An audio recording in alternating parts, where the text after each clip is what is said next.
Today we're going to do the commentating of the daily tournament, where we're going to put a little spin on the concept.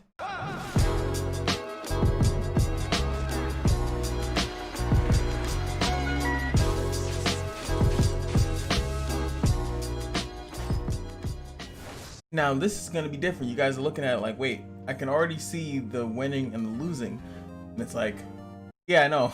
You can also already see it no matter what. So what we're going to be doing here is how to make the prediction. The difference between what we did before is that we watched both of the things, but now, you know, it was a little bit different, like to see what it is. So what we're going to do here is that we have, in that little gold here, we have Risen up here with the solo FC Zeon. Now this person has won with the solo FC Zeon. And if we go back and look, well, I can't click on them because it's going to bring me into a whole fight, right? We saw before that this person was definitely fighting people with full teams. And it's impressive that out of this whole time, this person is winning with just a solo character. And yes, it's FC Zeon. Yes, there's ways around it. But is this other person's team capable of doing it? I think the best way to see that is if we go through the previous fights and see how that's going to work and see what happens here. So the losers finals match, which is the third place match, right? To see who goes into third place, we'll look at that as well. But it's mainly between these two fights. And I clicked it by accident. Oh, I'm sorry, but I guess we'll just jump right into it like I'm Philip DeFranco. Very important here is that I just had someone tell me in a YouTube comment, or can freeze. Okay, I thought it froze. Let's turn the volume up. That's what I kind of wanted to do before. Okay. Usually lags in the beginning and then fixes itself up just like that. Now I was told specifically that scFX, I think his name is the big huge counter to FC Zeon. He says that on multiple occasions he fights FC Zeon and the skull. We need a nickname. I'm gonna call him Scuffy. Scuffy? Okay, Scuffy. He said that Scuffy always beats him in a 1v1 at the end of the day.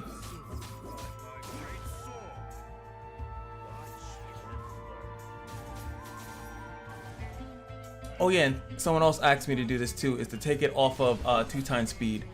So it runs a little bit better. So we're gonna be doing that as well. Now where's Scuffy?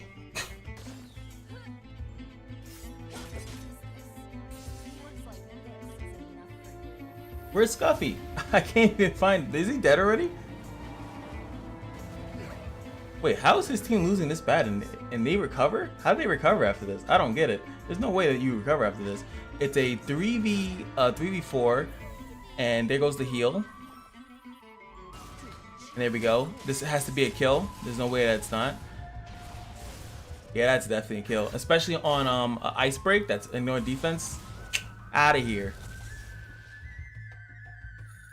Oh wait, he survived that. Wow. Whoa. All right, that's not gonna kill. Still blue letters on the screen. Only did a 1600, then he's gonna get pre-zapped. So what happened? Am I losing my mind? It is a little bit. I have to admit, taking it off times 2, it's a lot easier to see what's actually going on in the game. When he does that, so it seems as though this guy's gonna lose because it's double dragon blood stuff. Oh, okay, I lied. So it's single dragon blood, so it's 3v2. So he wins a 2v3. Interesting. But I'm gonna times 2 because this is one of those lovely things I just can't begin to care about. So he wins a 2v3 somehow. So he dies there to that. And I'm assuming that the rafting is. But how does that happen? And we could also see, look at that mana bar. He has the 10 mana. Silent Slash.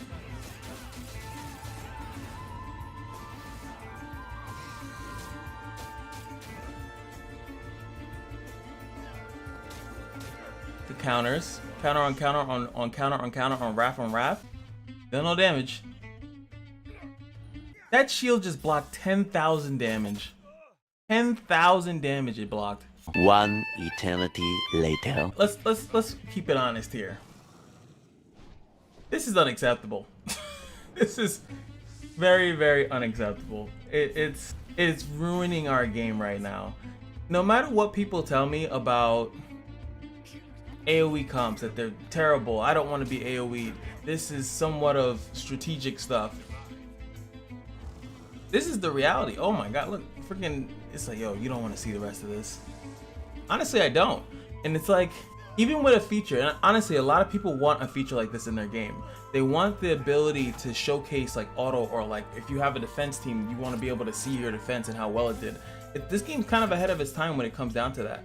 Oh my god, I just realized they both have Tranquil. Well, no, actually the Baraka's Tranquil is gone, but the other three, the double Zeons and the other one still has Tranquil. I'm just curious how long this lasts, and I'm gonna time it. I'm gonna time it. How long this match took from beginning to end. Even when I was talking, I'm gonna time it. I'm gonna put it on the screen. And there he goes. So I figured it out. Well, I figured out how he won. Pretty much the final hits coming in from the Baraka is what saved him, what actually won him the fight. That's what actually wins him the fight. Because the character starts to get low enough, like the little inches that they're starting to take, he gets low enough to the fact that he actually can break through and do something like that. So it looks like he just, maybe that's just his avatar. So let me look at something. Yeah, that's just his avatar. I was talking about this guy as though he actually had that on the team, but that's just his avatar. So what happened here is that if this character gets low, if he gets low or anything like that, like if the first thing of the fight is going to be, as we know, is going to be Baraka, and he is going to be disheartened and stuff like that. Like I could try to go through all the other fights to see if he ever dealt with that. Did he ever have to deal with anyone that had the disheartened thing? But most importantly, this is a really crazy setup. So I'm just going to showcase this last match here, and we'll see how the solo fight went on, and maybe there's some type of meta game in how this person is breaking through this, even though they're solo. I don't know if this person has what he actually fought against last. Now it's important to note this because we need to figure out, community, please, let us come together and figure this out. It's like I'm gonna start assigning some homework, okay? I need someone to start testing out defense breaking. So yeah, look, that's the raw damage, and I did nothing in this fight. So he actually has a very similar comp, just that he has Revive, and he has hopefully the Heart Strike, which I can't really see. I think if okay, let me just slow it down for a second. I want to see if I can hold on while they're fighting. So it's mine, right? So there is the Heart Strike. So the Heart Strike is an effect, right? So I think every time the Heart Strike goes, like it levels up. I don't know if it's when he attacks or something. And okay, so he's already losing because the Dragon Bloods are already stacking. But see, now the defensiveness should kick in now, right? Shouldn't it kick in at this point? And as we already seen, that thing is gonna get to the point where it's tanking like 10k damage. There goes the counter. Now that's free damage. That's why the final hit started to slowly tick over, because the free damage after the Wrath is what counts. See, look, it's taking a 6k tick, and that counter only did like 1,000. So like he's not being able to pierce through that. So it looks like what's gonna come down to, oh my god, the damage. That was an auto attack doing like 4k. Jesus Christ. So he pierced through.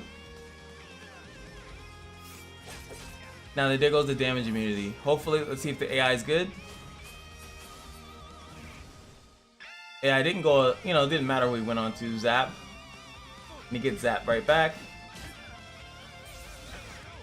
It's funny because if you had healers, right? Or healers or buffers, you actually have a legitimate better shot, I think, fighting against it. Because the healers and the buffers will take 2 turns away from dealing damage. The problem that a lot of these team comps have is that they're always doing damage. So look, damage immunity, so he's not taking any of that damage. Alright, let's speed it up. We already know how this goes. So another probably very long fight, but it doesn't seem like this one's going to be as long. It's because of the fact that he's pretty much already set up, and he has 2 offensive characters that are just going to be attacking into him the entire time. And it looks like even though he's solo, oh look at that, see, he pierced through. And there he goes. Zap. There goes the counter. Now here's his damage.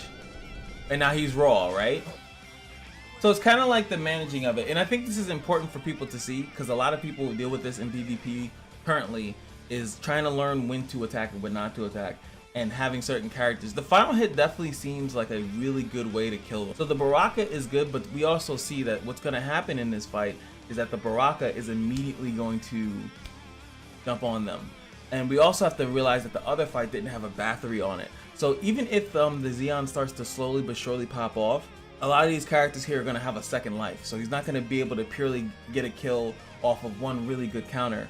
And then they do have the dishearten, so his defense is lower, his dodge is lower. So he technically is taking more hits because he's not dodging, and his defense is lower. So theoretically, even though we just saw him fight against a Rachel, is that his defense should be lower, and if the Baraka survives, which is going to lower his mana, which that's not really too big of a deal now that you think about it. But the Bathory also is a big nuke. Bathory has the burst, I think, on her S3, yes.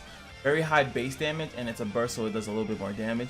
He's also going to gain more damage if everyone has a lot of mana sitting on them, which they should, especially because every time they attack, well, not all of them are going to have it, but Anna's going to be stacking. If the Anna is has 10 mana thing, she's going to be stacking mana every time she gets attacked, every time the double counter stupid thing goes on, the Tranquil, and she's also bringing breath into the front row, but the front row is just going to be Anna, but again, like I said, she's going to be stacking it up.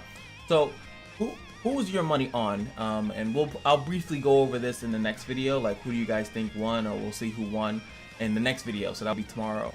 But I do think that I'll have to go with Starry. I think that Starry, well, it's not Starry, but Letters is better suited just because of Bathory, the Tranquil. I don't think that this person's fought against a Tranquil, and I think that that's the edge that this person has against the other one. He also his Zeon seems to be a little bit in better suit. We have plus 15 green, we have 2 blue, and 5 gray. So I don't know what those mean. I think it's like, I know it's like the blessings and stuff like that, but it just seems as though he's a little bit better as far as that. And then on top of that, his other units has some stats on them as well. So I think that he's in a better situation.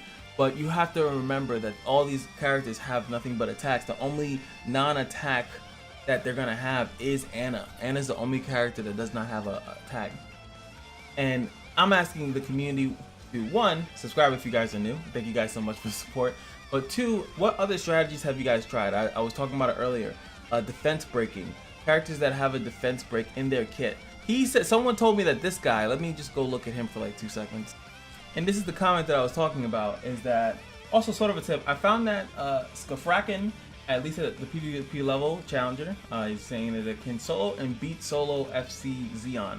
I had quite a few matches where I ended up with just those 2, and after the rest of the team was wiped, Shu basically counters, stuns, locks him in permastun. He can heal every 3rd turn while nuking for the 2 turns and long battle, but he wins. Read more. Yes. I have a video to prove it. He didn't give me the video, but I'm pretty sure he's not lying to me. It's what I'm saying. Because when we go into the game, he does have this thing called the King Spirit, which every once in a while he's gonna, like I said, waste a turn not doing anything.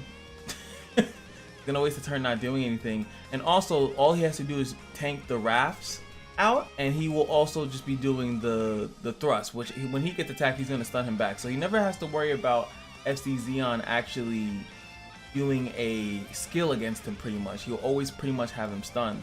Then you have the Marching Sword, which applies a freeze, which is another stun. Does damage to the back row, deals additional damage for each self-harm stack that he has, but he can't activate self-harm. The only way he's going to activate self-harm is if he has Ramyi in the building, and that's where you see the self-harm. Once every time upon taking damage, grant a barrier over 100% for each Dragon Ball stack. That's the issue right there. It's for each one. Like, I mean, obviously they can patch it. I think that they could fix it, but we saw the, oh well, not that you saw it, but there's been a recent dev note and they mentioned nothing of it. So this is the way they want it to be. So it's up to us to figure a way around it. We got to figure out a way to beat this, because I'm gonna be honest, I think it is having a negative effect on the game. I think that it's causing too much frustration because of the ability for someone to do that. I hope that Starry wins because he at least has a full team. You should be able to go into PvP with one character, and yes, in other games you can do that. You know, you go in there, and especially in that environment where it's auto based, you know, but you can't defend, you can't skip turns, which would murder the whole strategy, right? If you can just defend all day, and then you just kind of have characters that passively accumulate mana, and then you just do whatever the heck you want. But you really can't defend against the shield. As you saw, 10,000, you're tanking 10,000. These characters don't even have 10,000 HP. Why are you able to have a shield that can block that much damage? It's ridiculous. It has to stop. It has to be stopped. We have to figure it out, man. We have to figure it out. As always, leave a comment in the comment section below, hit the like button, subscribe, and remember that every day at the casino is your lucky day, and I'll see you guys in the next video. Peace.